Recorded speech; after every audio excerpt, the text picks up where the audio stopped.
Hello students, we will be starting from the first chapter of plus 1 and the first chapter is the sets. Now first of all we will define it. What is a set? Its definition is set is a well-defined collection of objects.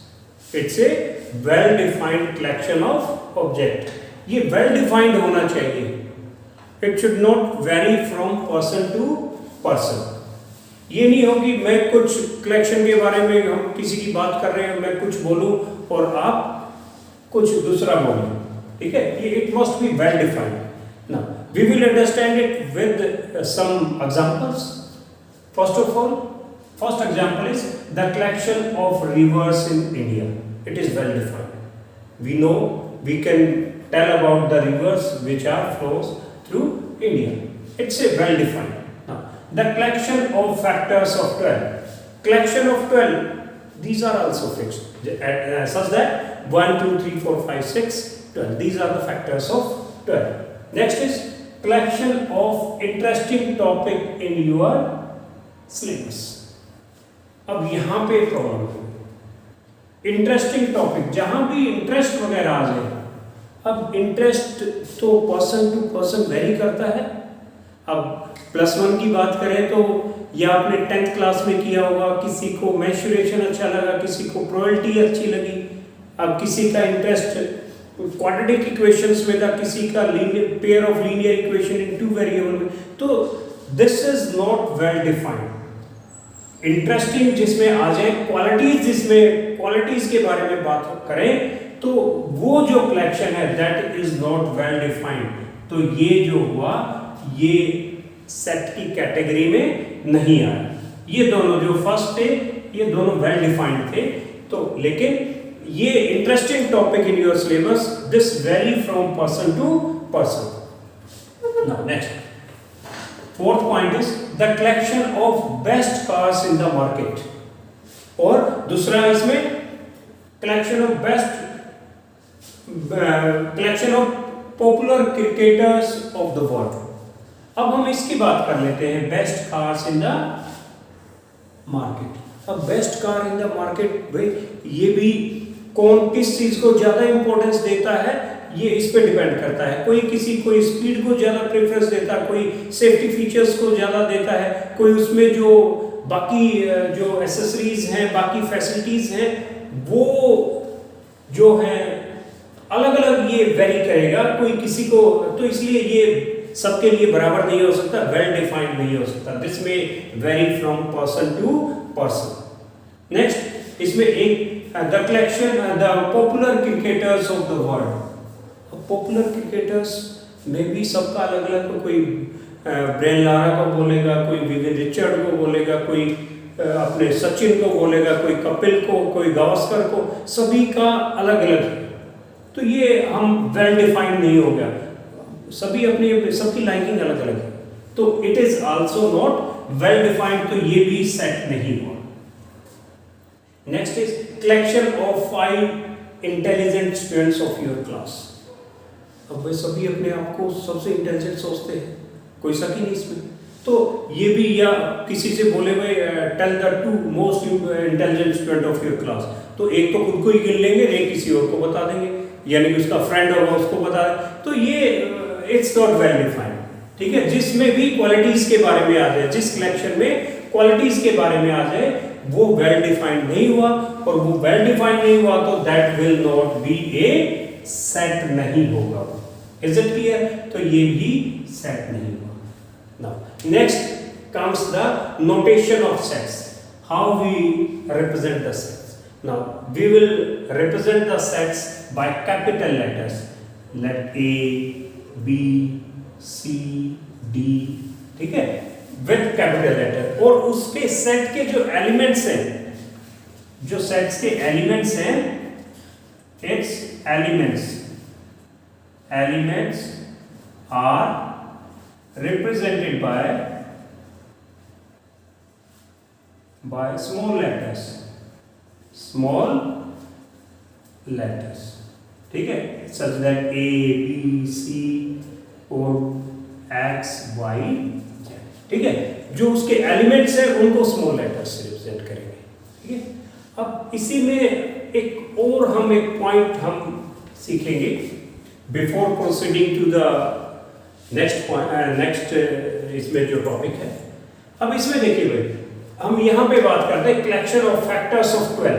हम इसको late this is set ए, इसको क्या मान लेते हैं, let this is set ए। अब जो ये 1 2 3 4 6 12, these are the elements of set A, these are the elements of set A। अगर मैं ये इसको रिप्रेजेंट करता हूं 2 is a element of set A, तो मैं क्या लिखूंगा, 2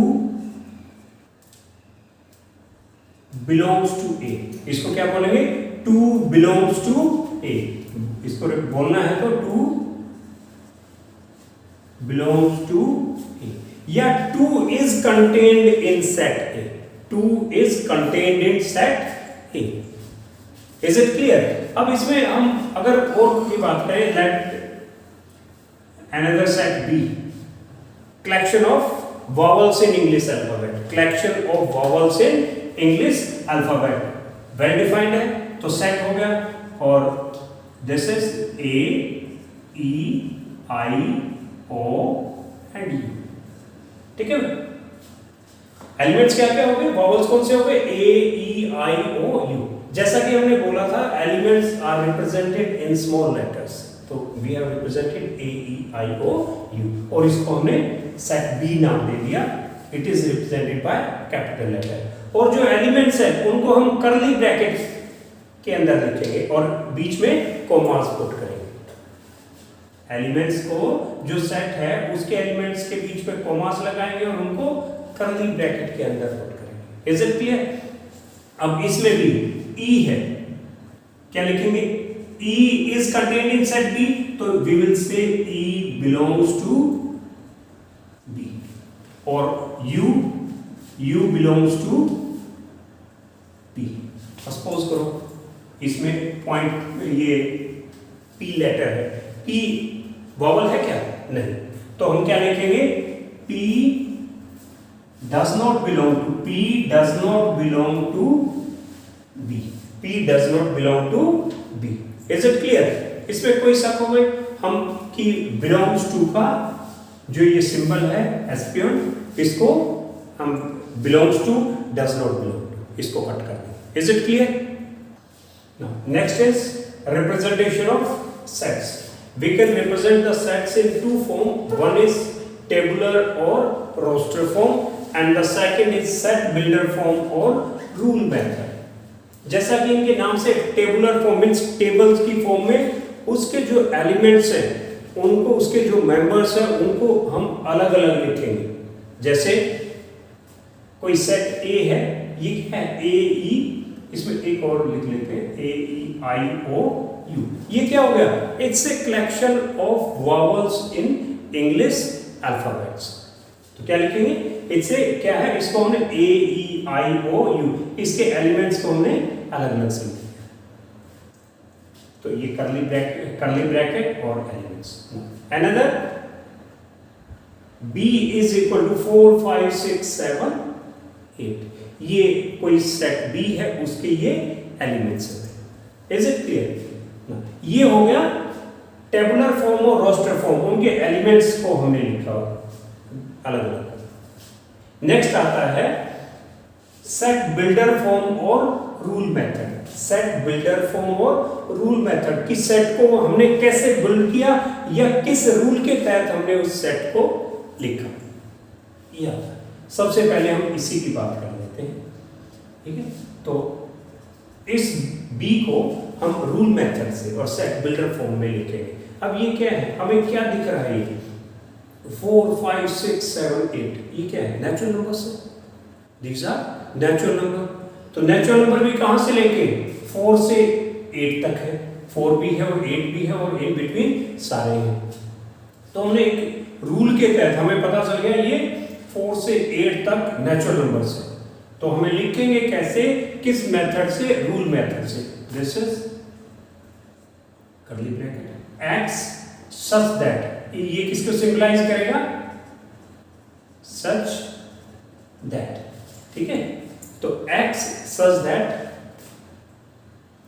x is greater than or equal to 4, x such that x is greater than or equal to 4 and less than or equal to 8। एक चीज अकेला इतने लिखने से काम नहीं चलेगा कि भाई नहीं हमने लिख दिया भाई ये 4 और 8 के बीच में है और 4 8 भी इंक्लूडेड, इससे नहीं, हमें बताना भी है what is this x। x is a natural number, हमें लिखना पड़ेगा x belongs to natural number.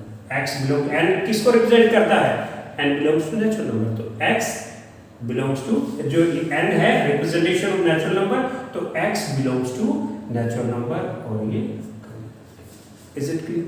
तो ये जो कौन सा मेथड हो गया, दिस इज रूल मेथड। अब हम इसको लिखते हैं a को, व्हाट इज a क्या है, it's a x such that x is a vowel in English alphabets, ठीक है भाई, क्या है x is a vowel in English alphabets, ठीक है।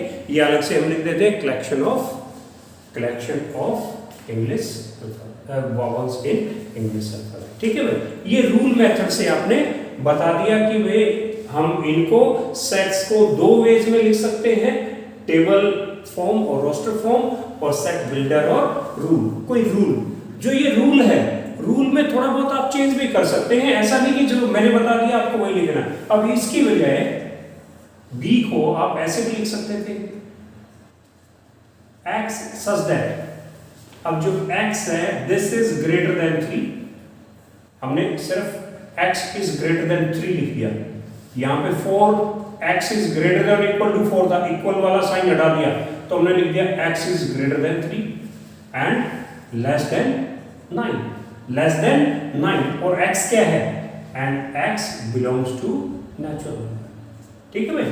आप ऐसे भी लिख सकते हैं, तो इट्स अप टू यू कि ये नहीं कि जो मैंने बता दिया वैसा ही आप, लेकिन ये लिखना है कि वो बिल्कुल जो भी आप उसके बारे में लिखें वो बिल्कुल डिफाइन करना चाहिए, उससे अलग जो है, अगर हम उन नंबर्स की बात करें, एलिमेंट्स की बात करें, एलिमेंट्स वही आने चाहिए, वो अलग अलग नहीं कि आपने रूल ऐसा लिख दिया उससे 2-3 तरह के एलिमेंट्स हो सकते हैं, तो in that case you will be wrong, otherwise it's, ठीक है। अब हम नेक्स्ट बात आती है, we will discuss about different type of sets. First of all, finite set, as we are understanding just by the name. Finite set means if the numbers are number of elements are finite in that set. Numbers are finite. जैसे कोई set A है, 2 3 4 5 6, finite, कितने element हो गए इसमें, there are 5 elements. और कोई दूसरा सेट ले लीजिए B, X Y Z, 3 elements हो गए उसके, ठीक है भाई। तो ये when the number of elements are fixed, कोई C भी ले सकते हैं, C क्या मान लें, it's a set of months of the year, a set of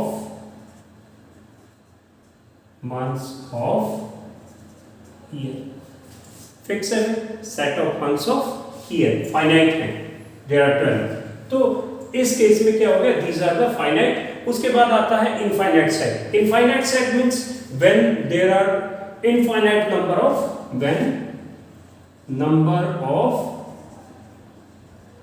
elements are infinite, number of elements are infinite। कोई एग्जांपल ले लेते हैं, लेट्स any set D, कोई भी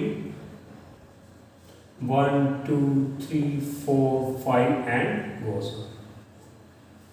और कोई ले लेते हैं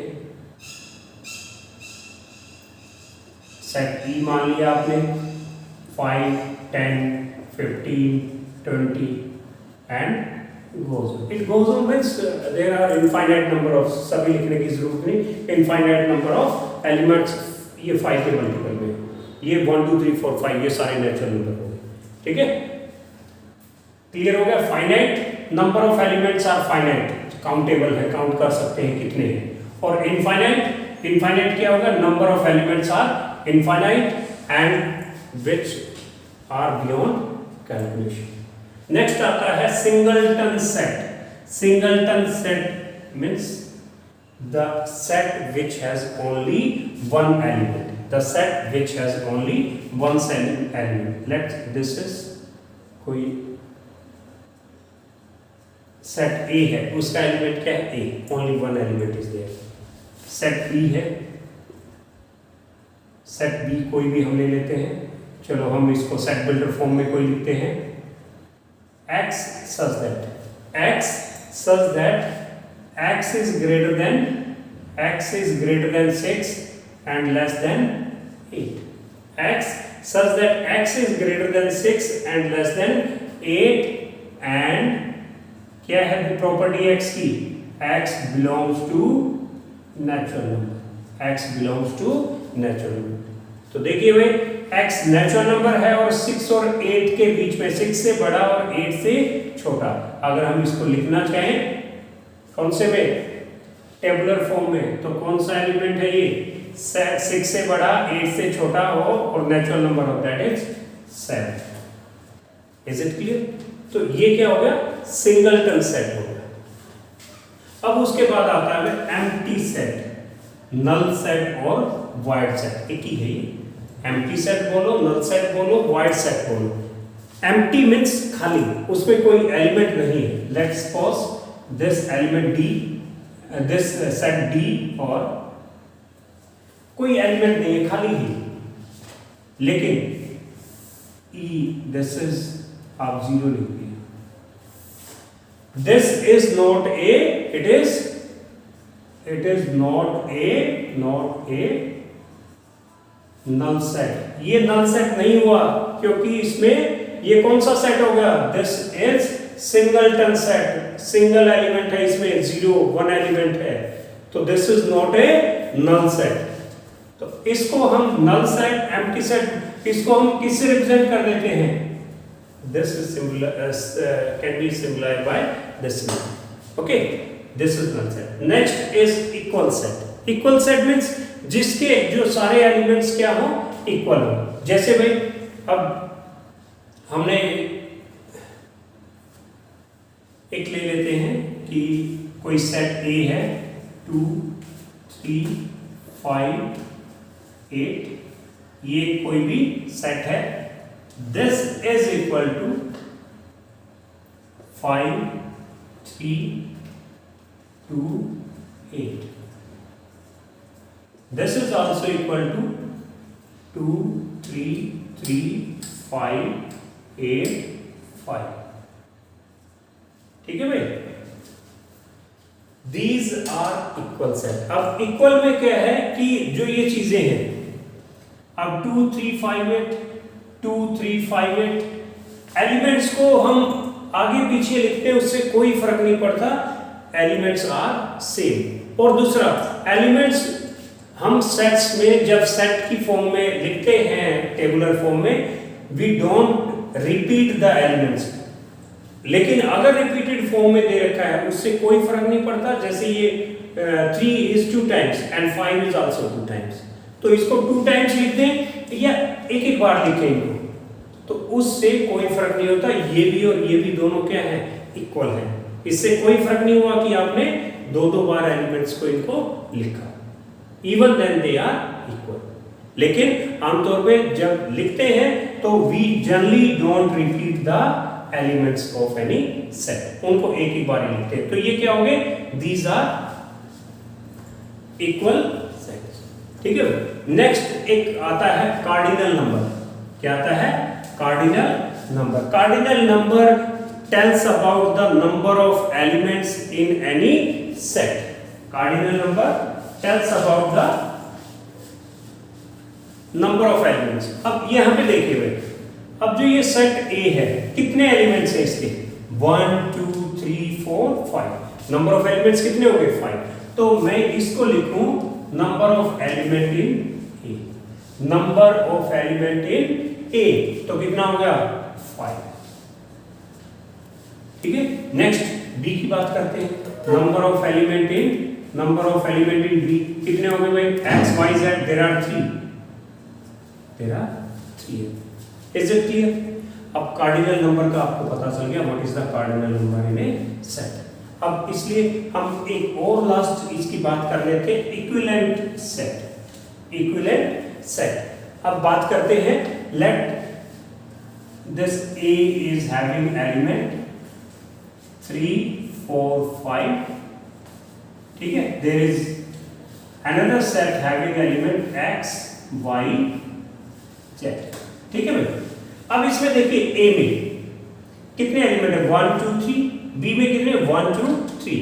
तो number of elements in A is equal to 3, number of element in B that is also equal to 3। तो अगर नंबर ऑफ एलिमेंट्स इक्वल है तो then we will say that these two A and B are equivalent set। क्या बोलेंगे? A and B are equivalent set।